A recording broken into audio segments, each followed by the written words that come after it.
Tackling corporations doing price gouging is objectively popular. It polls at 83%. So now Republicans have to instinctively defend him. You are getting Republican mouthpieces to personally defend the interests of mega corporations that you have already identified as villains.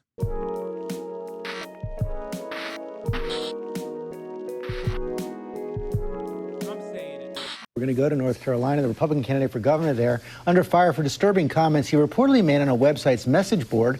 Rachel Scott is tracking the story. Good morning, Rachel. George, good morning to you. And it's not just the governor's race that's important in North Carolina. It's also a critical battleground state in presidential politics, too. Early voting in that state begins today, and Mark Robinson has made it clear his name is staying on the ballot. This morning, Mark Robinson, the Republican nominee for governor in the critical swing state of North Carolina, is vowing to stay in the race. Goon Platoon Commander Mark Robinson signing up for duty, sir. Okay?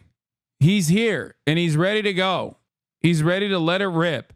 Now, we covered Mark Robinson quite extensively yesterday, a fantastic character in the American political mosaic, okay? He is a man with many interests, okay? And just like Ryan Ruth, I consider to be a go-getter, I would say Mark Robinson has that same intensity, but for things he likes, okay? For Ryan Ruth, it was defending Ukraine, okay? For Mark Robinson, that is gooning. He is a gooner.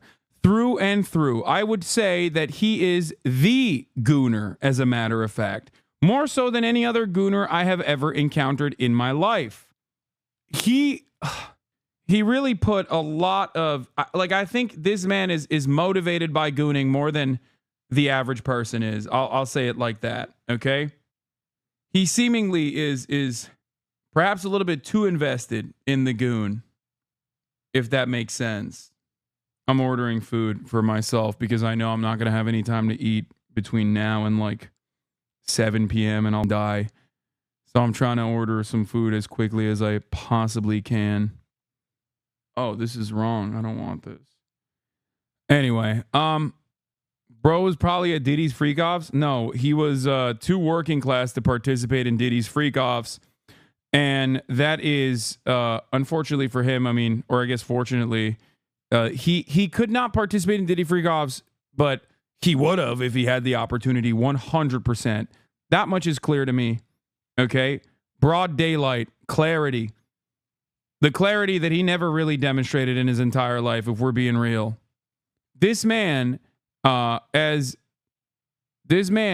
personally spent an unimaginable amount of time in his life, not only gooning, but thinking about gooning, writing about gooning, and also being a Nazi.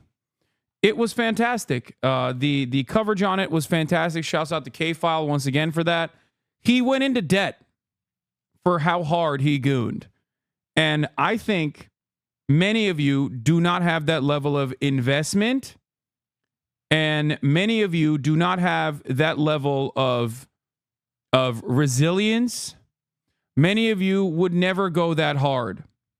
He did, and I can't help but respect him for it. Okay, you need to upload a YouTube video on it. I want to send to my friends.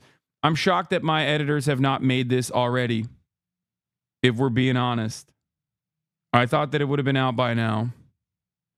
Dying, he made this series of racist and inflammatory online posts that are detailed in an explosive new CNN report, including one where he reportedly called himself a, quote, black Nazi. Let me reassure you, the things that you will see in that story, those are not the words of Mark Robinson. ABC News has not independently confirmed the reporting. CNN says Robinson, the state's current lieutenant governor, made the comments between 2008 and 2012 on a pornographic website called Nude Africa, including allegedly saying that slavery is not bad, adding he wished it would come back, and describing in graphic detail spying on women in public showers as a teenager. Robinson is no stranger to controversy. He has a history of inflammatory rhetoric, but he won the Republican primary. All gooned some, Mark gooned all. The few, the proud, the gooner. Respect. gooning ain't a crime, being a Nazi, however it is. I'll be honest with you, according to the Republican Party and the way that they've received this story, being a Nazi is a significantly lower crime than gooning. Like, they are embarrassed about the porn stuff, but they don't give a about him being like, he didn't say any of those things. Wait, what? Yes, he did. The funniest part about this story is that he very publicly has said things like this. Like, there was already public information. Oh, Freaky Robinson did, though. Yeah. So the funniest aspect of this story is that a lot of this stuff was readily available. Like, we knew that he had, quoted Adolf Hitler on his Facebook page and defended quoting Adolf Hitler on his Facebook page. He quoted him in 2014 and defended quoting him in 2021. We knew that he had a gooning habit because the owner of the porn store that he routinely frequented came out with an expose being like, yeah, this dude literally owes me money. He made a song about it. We covered all of it, right? But what we didn't know was the extent of the gooning, I guess. We didn't know the extent of him being an open, overt Nazi who hated MLK, even though we kind of knew he hated MLK as well. At least Trump did, because Trump actually brought that exact same thing up a while ago when endorsing Mark Robinson, where he's like, I called him MLK. He didn't like it. I don't know why. I don't know why he didn't like being called MLK, but he's MLK on steroids. Like, he literally said that. Okay. So, that's Mark Robinson for you. Listening to this conversation with no context, never give me the hint that it's about politics wholly. It's not only just about politics, but this is already an elected lieutenant governor. He is the sitting lieutenant governor of North Carolina. Chad, this person already has been elected in the office. And now he's running for the top position. He's running in the gubernatorial race. He's running for governor against Josh Stein, the Democratic candidate. The story is amazing because it's so funny, but it's just a reiteration of the things we knew about him already. It's just like further evidence of the things that we knew already. Which was endorsement. This is Martin Luther King on steroids. Okay, now, I told that to Mark. I'm a Lebanese civilian, and all I have to say is that us civilians, we are paying the price of Hezbollah playing around with Israel. He started it by helping in Gaza, which I'm not saying is something bad, but for us, it is because we are the one paying the price in something we weren't even supposed to get involved with. The last time they invaded was the same problem. That's really interesting that you say that, Lebanese civilian, because Hezbollah didn't even exist before Israel invaded Lebanon. And, you're putting the cart before the horse a little bit, at least historically speaking, because back then you were paying the price of having Palestinian refugees living inside of your boundaries. But the reality of the matter is they would have invaded anyway. OK, they want it. That's it. You got it. They want it. That's going to happen. OK, that's going to happen no matter what. So whether you have some kind of resistance force against it or not doesn't change the reality that it is going to happen. I said, I think you're better than Martin Luther King. I think you are Martin Luther King times 2. CNN reports that allegedly in some online posts, Robinson actually attacked the slain civil rights hero Martin Luther King Jr., calling him a communist and using a racial slur. I actually exposed my mom to Kufi and Hagee, the Hitler thing, how he went to the DC rally recently. I posted Christian Zionism is anti-Semitism. She asked me to explain. I explained the whole Megiddo thing. She was mad about how anti-Semitic it was. I then said that's exactly why Israel and Judaism are different. These freaks are pro-Holocaust too, and also pro-Israel. That's where she ended the convo and asked to stop. That's good. You got to keep pushing. For all the Jewish Hasanabi heads in the chat, you just got to keep pushing in your real life with people that love you, that are willing to listen to you.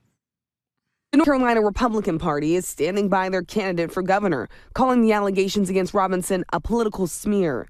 But the Harris campaign pouncing, quick to highlight Trump and Robinson together. Let me tell you about my best friend. Polls have Vice President Kamala Harris and Donald Trump neck and neck in North Carolina.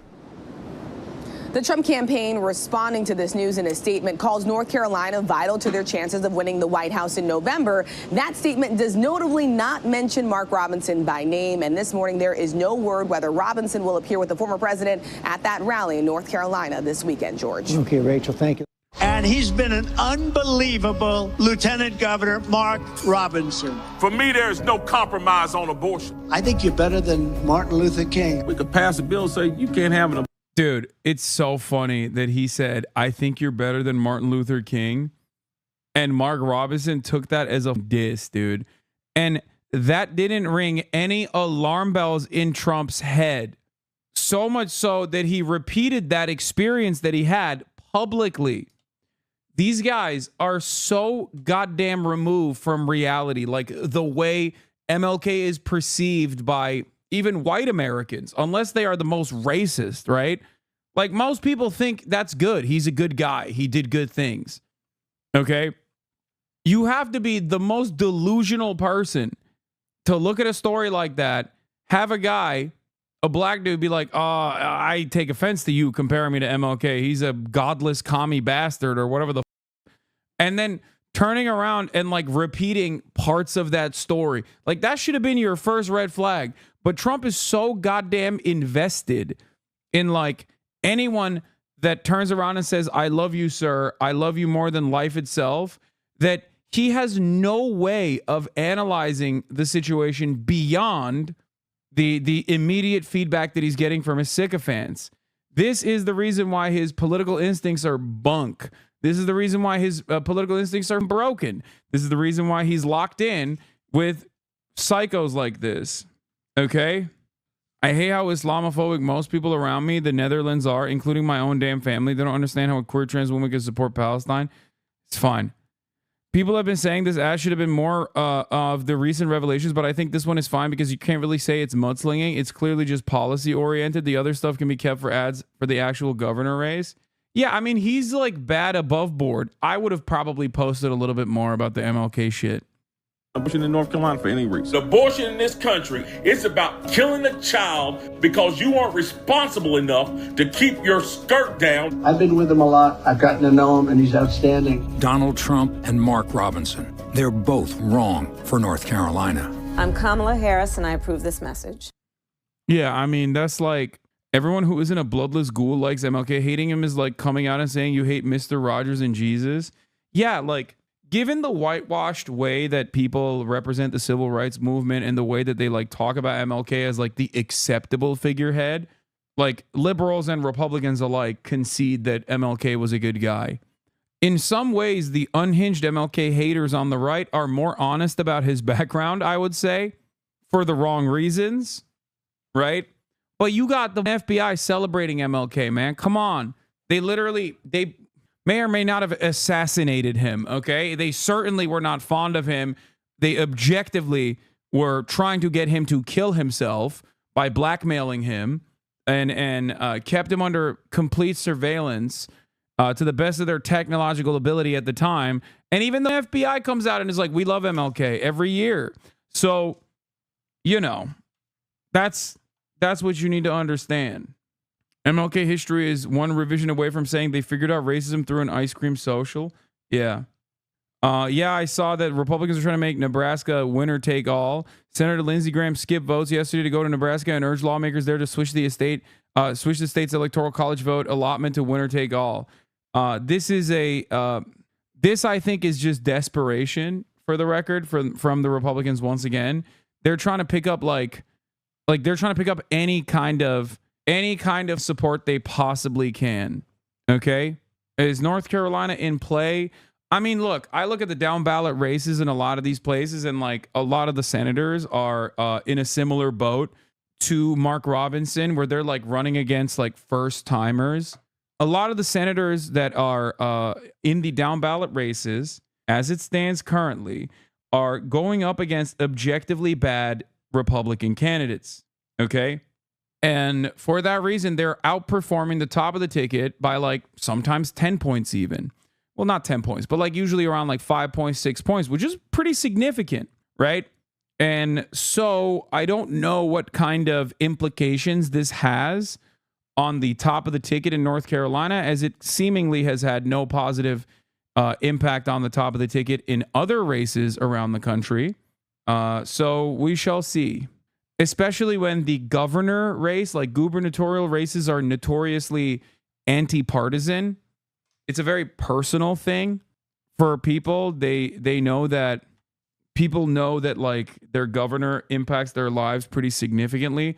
That's also part of the reason why you have, you know, more moderate governors that are still Republican in places like Ohio that are significantly more right wing, or you have someone like Andy Bashar in Kentucky. It's like plus 35 red state. Andy Bashar is a Democrat and a progressive Democrat, as a matter of fact, and is also one of the most popular governors historically, one of the most popular governors in the nation. So obviously, you know, people analyze the governor's race very differently than they analyze like the presidential race or even their Senate races and their races in their districts. To the race for the White House. And overnight, Vice President Harris it's pretty normal for the Senate race to divest about 5 points from the top of the ticket until October. When they close the gap, both sides tended to go to the middle. That being said, this North Carolina situation is very unique and might cause up/down ballot issues if North Carolina, if Republicans stay home. Yeah.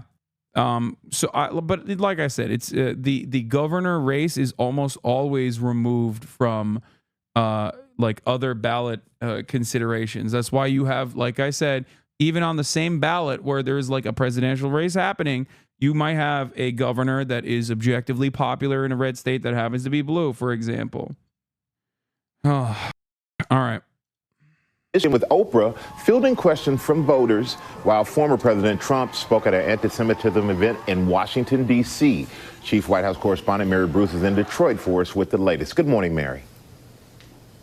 Hey, Michael, good morning. Well, this event here overnight in Michigan was signature Oprah Winfrey, from the celebrity appearances to the deeply personal and emotional stories of voters. Harris and Oprah, well aware this race is extremely close and trying to reach out to I hated this event. Oh my God, it was so ass.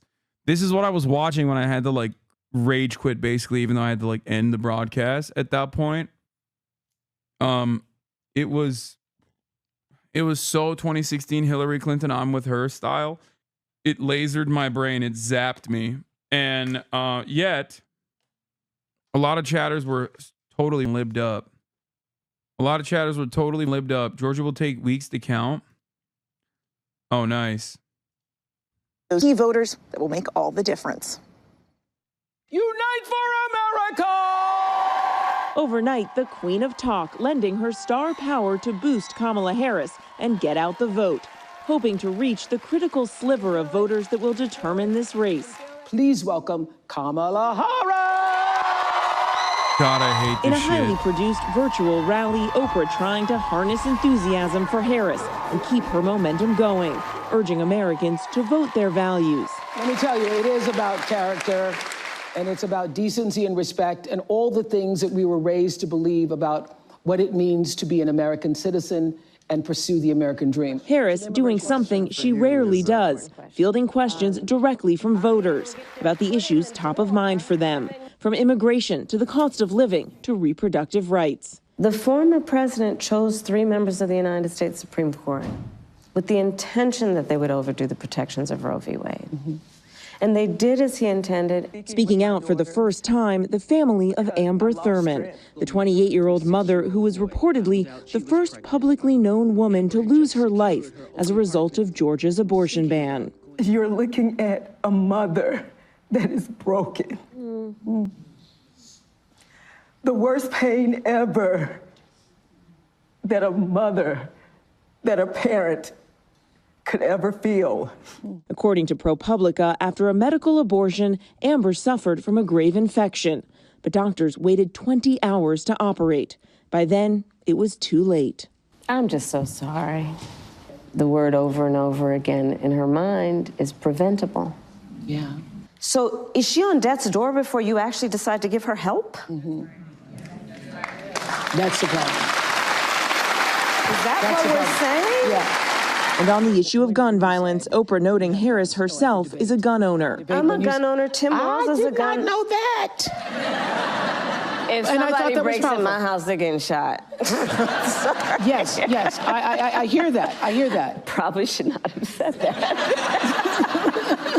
But my staff will deal with that later. That was an insane thing to say, bro. I'd be murking if they showed up at my doorstep is a wild thing to say when you're talking about gun control. Like, I don't necessarily hate it all that much, but like, I don't know how Democrats will view that. I guess they won't hate it because it's Kamala saying it and they like anything that she says.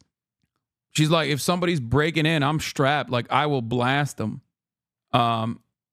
Did we cover this? Actually, coup type shit. Groups working to intentionally block votes. Yeah, network of Georgia election officials strategizing to undermine the 2024 result. Emails reveal Georgia Election Integrity Coalition, a group of officials in election deniers coordinating in the swing state. Yeah. Why would they stop, bro? They're going to always do this shit.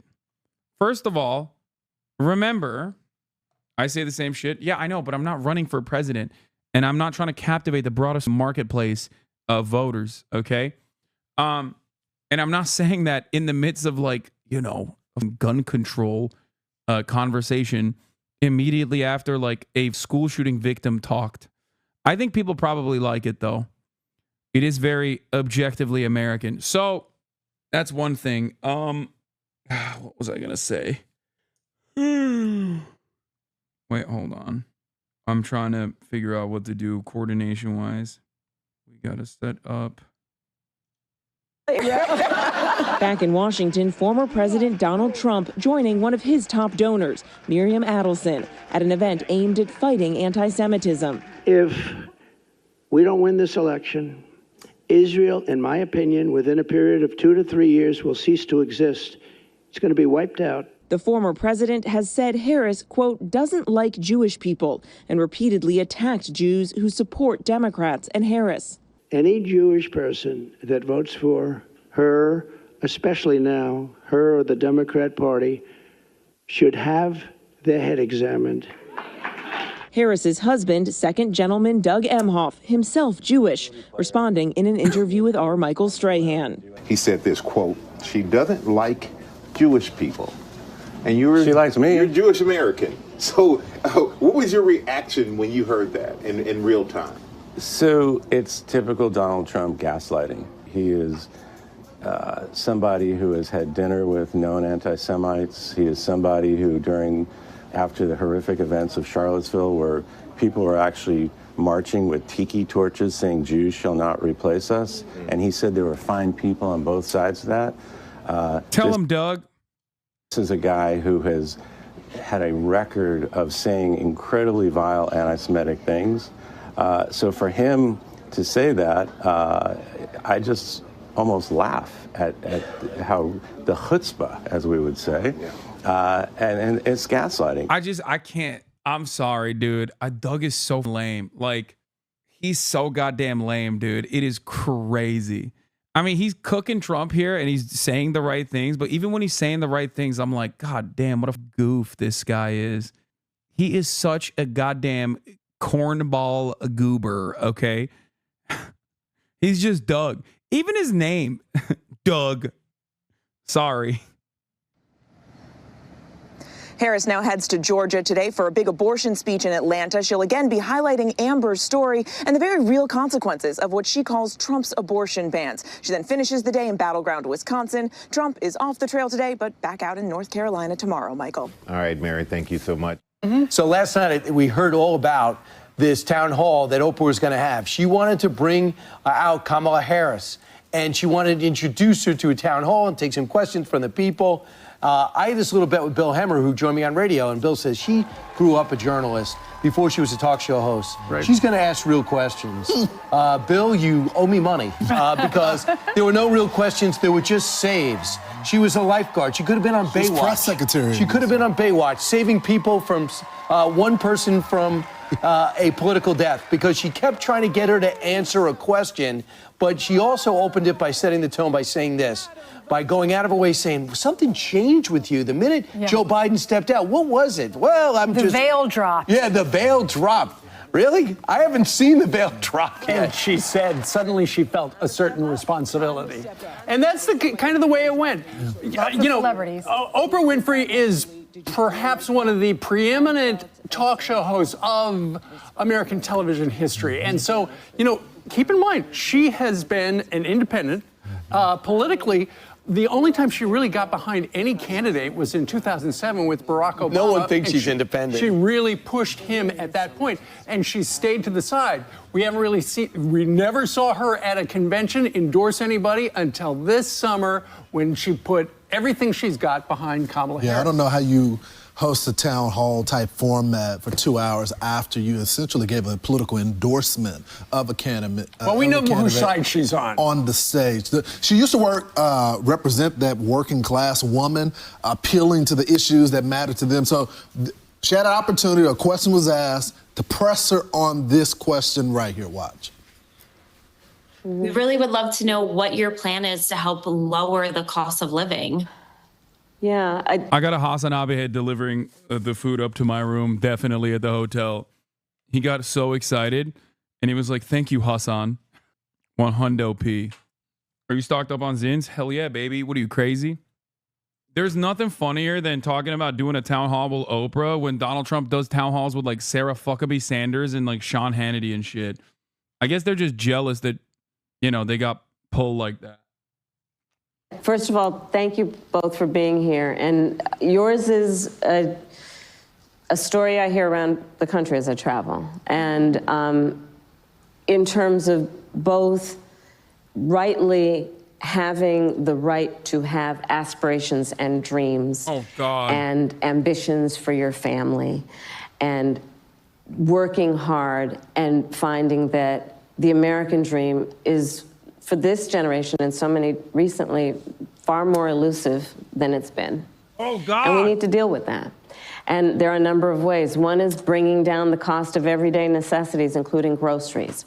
So that's why I'm taking on, for example, price gouging, which is when, you know, most companies and corporations are good, but for those bad ones, they take advantage of people, especially during a pandemic or extreme weather, and they end up jacking up prices. You know what I realize? The truth doesn't matter, because the truth is inflation is high. That's why prices are up under Biden and under Kamala Harris's presidency. And interest rates are high. They did go down, 50 basis points, but not as low as they were under Donald Trump when they were 2.44%. People can't have the American dream like they used to under President Trump. But if they hate Donald Trump so much that they put on these shows, they bring in all these celebrities, which I don't think helps. I think actually it hurts. Julia Roberts, she zoomed in, Bryan Cranston, Chris Rock, Meryl Streep, and others as well. And those are the coastal elites. Those are the celebrities that no one can relate to. Oprah's a billionaire. People in that audience behind her are struggling because of these high prices. It's all smoke and mirrors, though. This is all propaganda to make you think that Kamala Harris is going to be a great candidate. Meanwhile, if you look at her voting record, she is so progressive. She wants to take money from hardworking Americans so that everyone's equal, everyone makes the same amount of money. But look at her response, though. I mean, every time she speaks, I leave dizzy. She's just speaks in circles. So long. And, I mean, like, it's one thing that I cannot stand. Make your point and get out of it. Just 1, 2, move. Right. And she just doesn't have the... I don't think progressive has the same level of stink that they think it has. I'm serious. I don't think Americans, view the term progressive as a bad thing. Nor do they think, Kamala Harris is going to give you all health care as a necessarily bad thing. A much better substitute in terms of, market reception would be radical left or even liberal. Radical liberal, too liberal. That was dumb of them. Ability to just let us know, point A, point B, this is what I'm going to do, make your life better, and move on. Keep in mind, she has the job already. If she knew how to bring prices down, she would have done it. I'm pretty sure. Number 2 is the price gouging. She's shown no proof of any price gouging, and she took at least a minute and a half to get to price gouging. I understand, acknowledge the question and answer the question, but you're acknowledging the question because... Everybody, this is something that you need to understand. This right there, this right here, is a perfect demonstration of Republicans showing their hand because they're locked into the automatic posture of defending corporations. When Democrats do something that is anti-capitalist inherently, or even remotely threatens the bottom line of corporations, no matter which one it is, Republicans have to instinctively defend him. Okay? And that is precisely what's happening here. Tackling grocery corporations doing price gouging, whether you agree with the policy or not, is objectively popular. It polls at 83%. 83%. So now, when you say you are going to tackle price gougers, you are getting Republican mouthpieces to personally defend the interest of mega corporations that you have already identified as villains in your mind. This is why I always say you have to. This is why I always say you have to defend these positions, man. You have to give Republicans something to fight against. That's it. Because I have no answer to the question. That was it. So it was so tedious to watch. And then you think when the celebrities came on, they would say something. I know it's crazy. They would say something of substance. Oh, they says, I feel joy. I feel happy now. You know what that is more of a hit on? Joe Biden. Well, I'm so glad Joe Biden is not going to be president. Chris Rock said, I want to be able to take my little girls to the White House to meet the first female black president. Wow. And I'm like, well, you're a celebrity. You have that opportunity to go to the White House and take your little girls. Yeah, meanwhile, the other black kids are struggling. Can't read and write in many of our communities. Have to deal with the illegals that's taking over the communities, the rec centers and all that. So all these people have the luxury to have joy because the economy is not impacting them on the same level. Well, the whole idea behind this is because Kamala Harris and Donald Trump are only going to do the one debate. She's not really going to do any interviews, with real news people. What? Although then make Trump do another debate. Or Brian, you made the point with Bill Hemmer. She used to be a reporter. She was a reporter in Baltimore. But she was there as an activist to try to prop her up. Because what the campaign is trying to do is they're trying to get the people who are persuadable. Right now, according to the new Fox News poll, the people who support Trump and Kamala Harris, only 1% of them are movable. But there's a tiny little sliver in the middle that are undecided. And that's why they're trying to do this. It's unconventional because this was all streaming. So they're obviously going after kids who watch everything on the phone. The New York Times just dropped a story that says, and this goes to the point about how important your phone is. And yeah, kids love Oprah Winfrey and $50,000 in tax cuts for startup businesses. Kids, famously high propensity voters. Let's say when he says kids, he's talking about 18 plus. But even beyond that, not only are people under the age of 35 low propensity voters for a multitude of different reasons, they also quite literally do not give a single shred of a fuck about Oprah. The online stuff. The week of the debate, the Kamala Harris campaign outspent Trump 20-1 buying ads on Facebook and Instagram. The whole idea was to say, essentially, we've got a lot of money and we're going to try to get the message out. She's this. And so they're presenting a certain image and there's a lot of feelings, but not a lot of facts. Oh. So she also talked about something else. Yeah, she talked about, we know she has a gun. She said that when she was asked about the mandatory buyback thing at the debate. You want to buy back everyone's guns? You're going to make everyone turn over their guns? And she said, no. Tim has guns, her vice president, and I have a gun. So we learned more about that and what she plans to do with her gun if someone breaks in her house. I hate that they're like, you can be a gun owner and still push for push for a gun buyback, dude. It doesn't have to be mandatory. Listen. I'm a gun owner. Tim Walz is a gun. I did not know that. If somebody breaks in my house, they're getting shot. Yes. I hear that. I hear that. Probably should not have said that. But my staff will deal with that later. They deal with everything. They always clean up the mess. This whole campaign has been run by staff. But even Oprah, who's being genuine, she goes, I did not know that. No one knows that you've been district attorney, you've been attorney general, and you've been senator. There has been no ads ever cut of Kamala Harris saying that she has a gun. Well, she has talked in the past about guns and talked about the need to keep it in. I don't understand. Does it break your mind? Well, one, she's such a goddamn cop. But even her answer is so cop adjacent where she's like, if someone breaks into my house, I'm blasting. Right?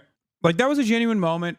I think it'll probably play well for a broader audience of Americans, because like Americans are all John Rambo in the way that they see themselves. But like these guys are so brain broken where they're like, oh wow, like she never announced that she had a gun. Like, what do you mean, dude? She's not at a traffic stop. She doesn't have to tell the cops she has a gun, okay? I mean, she is a cop. But beyond that, like, it's such a perfect demonstration that like gun ownership for them is not like a thing that happens, a thing that exists. Like, it has to be performative. It has to be the most important aspect of your personality. Like, oh, she's never mentioned that she has a gun before. It's like, so what? Do you have to always mention it? It's not the top of the hour ad break where I have to tell you ahead of time that the top of the hour comes with a 3-minute ad break. You know? It's very stupid. Anyway, here's a 3-minute ad break now.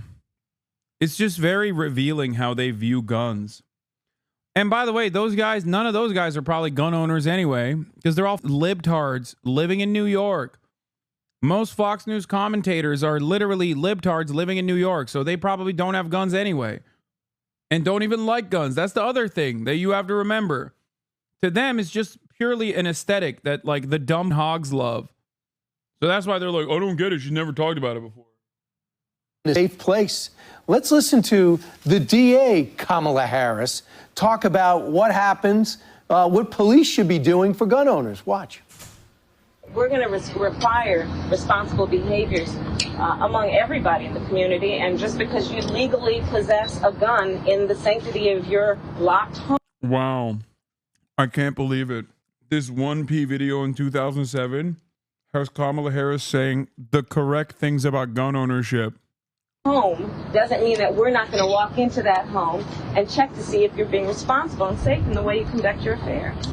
Okay, so that was then. then. Barge into your house? Just barge in. And this is now. So last night she talked about how she and the vice presidential candidate, Tim Walz, both have guns. Interesting tidbit. Apparently, Tim Walz is doing debate prep. And do you know who is preparing it? Dog. I don't know if like we are so brain broken as a nation. I think we probably are.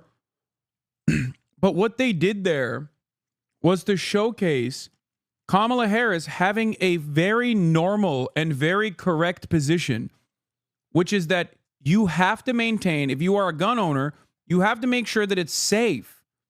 Like, how is this a negative, dude? It's like literally, it is the same principle behind saying Kamala Harris wants to give you health care. Like, how is that a bad thing, bro? That's not a bad thing.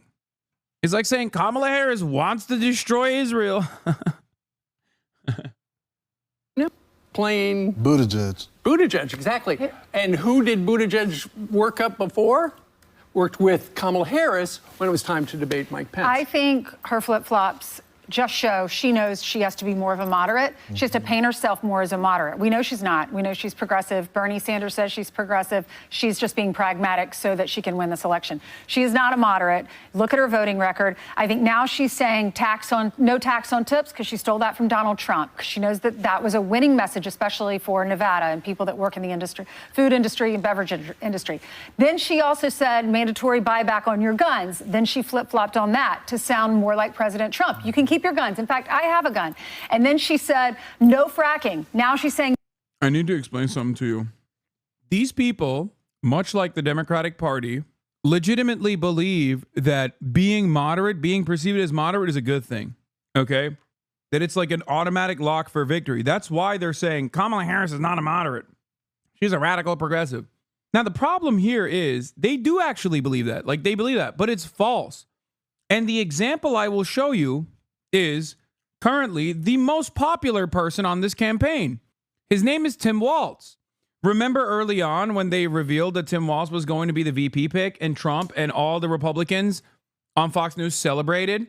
They were like, oh, what a stupid person. I can't believe she didn't go with Josh Shapiro. What an idiot. And I told you back then, part of that is just cope. And the other part is because they truly are believers. Everyone is a goddamn liberal in the United States of America at the end of the day. Okay? I'm not saying what she's presenting herself as, chatter. Don't misunderstand me. I'm saying that presenting yourself as a progressive isn't a bad thing. Just stick to the issues, and that's it. Stick to the issues and have Republicans defend the inverse of said issues and have them explain why, giving people health care, giving children health care or paying for their meals is a radical position in this country. That's it. That's all you need to do, baby. Explain to them on the policy front that Republicans nefariously try to make it seem as though progressive policy positions are just bad without ever being called out for it. Tim Walz is the most progressive person. It obviously showed. Tim Walz is the most progressive person, and the Republican Party celebrating the Tim Walz pick as like a massive L for Kamala Harris, in my opinion, showed once again that they do honestly believe that like running on a progressive message is bad, but they are out of touch and they are wrong. It is not bad. Problem is, liberals also believe it. That's the issue. You frack, sounding like Donald Trump. And then here she's saying, if you break in my house, I'll shoot you, like a lot of Americans would do. But it's also it's such nonsense. First of all, she has Secret Service, okay? All right, they're going to be the people that don't pretend to the American people. You think people at home really think that Kamala Harris is going to be the person wielding the gun if someone breaks in? Hopefully they do a better job than they've been doing with Donald Trump, though, and they stop the person from even doing the perimeter. Right. So I just don't believe her. Right. I would like to know the gun, how well she's trained with the gun, because you got to learn to train with the gun. You can't just have a gun. I thought the responsible thing to do. Couple of things. Well, there's a story in Politico today that says that she does not talk about manufacturing in those blue states, in Michigan, in Ohio, and in Pennsylvania, and that could be a huge detriment. The other problem she's having is, those uncommitteds that showed up not to vote for Joe Biden, to vote uncommitted? They have not committed to vote for Kamala Harris. They said they have not gotten the answers that they want. And that could affect in Michigan, in Arizona, in North Carolina, and Wisconsin. Now, you have no uncommitted line. You could just leave it blank. But there is an uncommitted line in Nevada. So if you're going to say, if you're angry about the Israeli-Gaza situation and are not happy with her agreeing to an embargo, you are staying with uncommitted. That is a huge boon for President Trump. Well, actually, Uncommitted National said we still oppose Donald Trump and we don't encourage anybody to vote third party. So it sounds like they're just saying, don't vote. So it'll be interesting to see what happens. But if there's an option to vote uncommitted, they're being urged to vote uncommitted. At this time, our movement cannot... I hate these guys. Did he also say angry about the embargo? Like, does he just think that that's what liberals are mad about? Like, as in, like, they want no embargo? That's how little they've thought about this. They just don't give a f***. They're like, yeah, don't vote for Kamala Harris, Gaza, right? All you silly-ass libtards, all you give a shit about is, like, exploded brown children who deserve it. Like, yeah, don't vote for Kamala Harris. Of course, Vice President Harris. That's huge. Yeah. And I think, too, a lot of people are going to say she's not giving her the answers. But I tell you what, you're going to hate Trump's answer because he was yesterday speaking to a Jewish American group, and he was letting everybody know, I've been the best friend to Israel. I don't even think Trump's critics would say that. And I can't believe that if you're an American and you of Jewish faith, that you would not vote for me. He says right now, he's only got 40% of the Jewish vote because how could I not have 100? I'm Steve Doocy. I'm Brian Kilmeade. And I'm Ainsley Earhart. And click here. I mean, I don't know. That's a good question. Hi. Perhaps it's one that warrants a further examination. It warrants an interrogation. Great question. Why is it that 100% of Jews are not in support of Donald Trump? Maybe, just maybe, the universal cynical application that marries the concepts of Judaism and Zionism is just built around a falsehood. I don't know. I'm no big city lawyer, chat, but it kind of feels like, at least all the data that I've seen, it doesn't seem to be the most significant thing, the most consequential thing for American Jews. Why the f would they care about Israel that much? You literally are a big city lawyer? I am not a big city lawyer. How dare you?